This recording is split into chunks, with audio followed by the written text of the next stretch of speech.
महाभारत की कहानी की शुरुआत जिस स्त्री से होती है वो सत्यवती हैं, जिन्हें देखकर हस्तिनापुर के राजा शांतनु मोहित हो जाते हैं।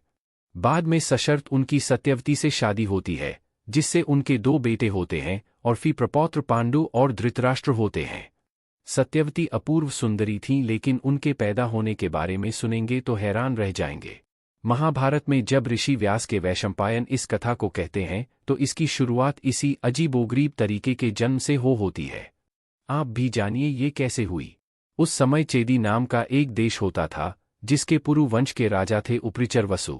उपरिचर इंद्र के दोस्त थे। उनके विमान से आकाश का गमन किया करते थे, इसी वजह से उनका नाम उपरिचर पड़ गया।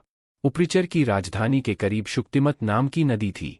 एक दिन राजा शिकार खेलने गया और अपनी रूपवती पत्नी गिरिका का स्मरण करने लगा। इससे वह कामासक्त हुआ। कथा कहती है, इससे उसका वीर्य स्खलित हो गया।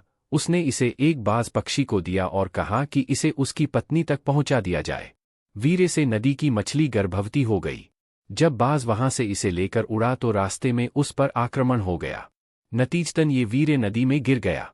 उस समय नदी में एक अप्सरा रहती थी, जिसका नाम अद्रिका था। वह ब्रह्मशाप के चलते मछली में बदल गई थी और नदी में ही अपना समय काट रही थी। उसने वह वीर्य ग्रहण कर लिया, जिससे वह गर्भवती हो गई। जब देवव्रत को ये मालूम हुआ कि उसके पिता सत्यवती से विवाह करना चाहते हैं, लेकिन इसमें अड़चन है, तो वह खुद मछुआरे के पास पहुंचे और पिता के लिए उनकी बेटी का हाथ ही नहीं मांगा बल्कि भीष्म प्रतिज्ञा भी कर डाली। बाय राजा रवि वर्मा। मछली के गर्भ से मछुआरे को मिले एक लड़का और एक लड़की। 10वें महीने एक मछुआरे ने जाल फेंका और ये मोटी सी मछली उसके जाल में फंस गई। मछेरे को उस मछली के पेट से एक नवजात लड़का और लड़की मिले, जिसको वह राजा के पास ले गया। तभी अप्सरा शाप से मुक्त होकर आकाशमार्ग में चली गई। राजा उपरिचर ने मछुआरे से कहा, ये कन्या अब तुम्हारी ही रहेगी। लड़के को उसने अपने बेटे की अपना लिया, जो बाद मत्स्य नाम का धार्मिक राजा हुआ। वो लड़की ही सत्यवती यानी मत्स्यगंधा थी। अब आप सोच रहे होंगे कि इस लड़की का क्या हुआ। ये लड़की जैसे जैसे बड़ी होती गई, वैसे वैसे बहुत खूबसूरत होती गई। लेकिन चूंकि वह मछुआरों के साथ उन्हीं की बस्ती में रहती थी, लिहाजा नाम मत्स्यगंधा पड़ा। वही सत्यवती थी। उसके देह ऐसी सुगंध निकलती थी कि दूर दूर तक उसका भान हो जाता था। इसलिए उसका एक नाम योजनगंधा भी था।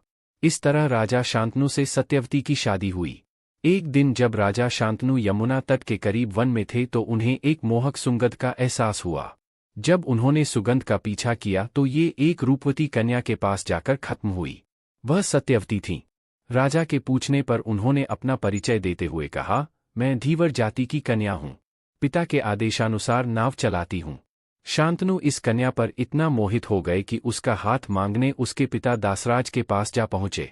तब दासराज ने शर्त रखी कि अगर आप मेरी बेटी के गर्भ से पैदा पुत्र को ही अपनी राजा की गद्दी सौंपेंगे तो मैं इसका विवाह आपके साथ कर सकता हूँ। शांतनु वचन नहीं दे पाए और राजधानी लौट आए। हालांकि इसके बाद वह उदास रहने लगे।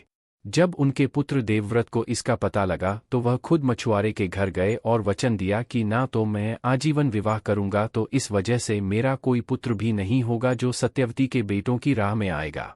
और सत्यवती के चलते ही देवव्रत को भीष्म पितामह कहा गया। देवव्रत की इसी प्रतिज्ञा पर उन्हें भीष्म पितामह कहा जाने लगा। अब सत्यवती का विवाह राजा शांतनु से हुआ। फिर सत्यवती के 2 बेटे चित्रागंध और विचित्रवीर्य हुए। चित्रागंध की युद्ध में मृत्यु हो गई तो विचित्रवीर्य भी कुछ सालों बाद बीमारी से चल बसे। उनकी 2 रानियां थीं, अंबिका और अंबालिका। दोनों बहनें थीं। दोनों बहनों का नियोग महर्षि व्यास से कराया गया, जिससे फिर पांडु और धृतराष्ट्र ने बेटों के रूप में जन्म लिया। क्या है नियोग और इसको महर्षि व्यास ने क्यों किया? आप ये सोच रहे होंगे कि ये नियोग क्या होता है और इस नियोग को महर्षि व्यास से ही क्यों कराया गया। प्राचीन समय नियोग मनुस्मृति में पति द्वारा संतान उत्पन्न न होने पर या पति की अकाल मृत्यु की अवस्था में ऐसा उपाय था, जिसके अनुसार स्त्री अपने देवर अथवा समगोत्री से गर्भाधान करा सकती थी। अब ये सत्यवती ने महर्षि व्यास से क्यों कराया, ये भी जानते हैं। विचित्रवीर्य के बगैर किसी संतान के मृत्यु हो जाने पर सत्यवती ने जब अंबिका और अंबालिका का नियोग कराने की बात की तो उन्होंने व्यास को बुलाया। उसी समय उन्होंने भीष्म को बताया कि व्यास भी उनके बेटे हैं। इसके बारे में भी जानिए। सत्यवती के शरीर से पहले मछली जैसी गंध आती थी। मत्स्यगंधा नाव से लोगों को यमुना पार कराती थी। एक दिन ऋषि पाराशर वहां पहुंचे। ऋषि को यमुना पार जाना था। वे मत्स्यगंधा की नाव में बैठ गए। इसी दौरान उन्होंने सत्यवती से कहा कि वह उसके जन्म से परिचित हैं और उससे एक पुत्र की कामना करते हैं। और जब सत्यवती ने स्वीकृति दी तो कुछ समय बाद सत्यवती ने पाराशर ऋषि के पुत्र को जन्म दिया। जन्म लेते ही वह बड़ा हो गया। वह द्वैपायन नाम द्वीप पर तप करने चला गया। द्वीप पर तप करने और इनका रंग काला होने की वजह से वे कृष्ण द्वैपायन के नाम से प्रसिद्ध हुए। इन्होंने ही वेदों का संपादन किया और महाभारत ग्रंथ की रचना की। ऋषि पाराशर के वरदान से मत्स्यगंधा के शरीर से मछली की दुर्गंध खत्म हो गई। इसके बाद वह सत्यवती के नाम से प्रसिद्ध हुई और इस तरह ये वंश महाभारत की लड़ाई तक जा पहुंचा। पांडु के 5 बेटे थे जो पांडव कहलाए और धृतराष्ट्र के 100 पुत्र हुए जो कौरव कहलाए, लेकिन पांडव और कौरवों में कभी नहीं बनी। बाद में इन दोनों के बीच महाभारत का युद्ध हुआ। तो अब समझ गए होंगे कि किस तरह सत्यवती के जन्म के साथ महाभारत की कहानी की शुरुआत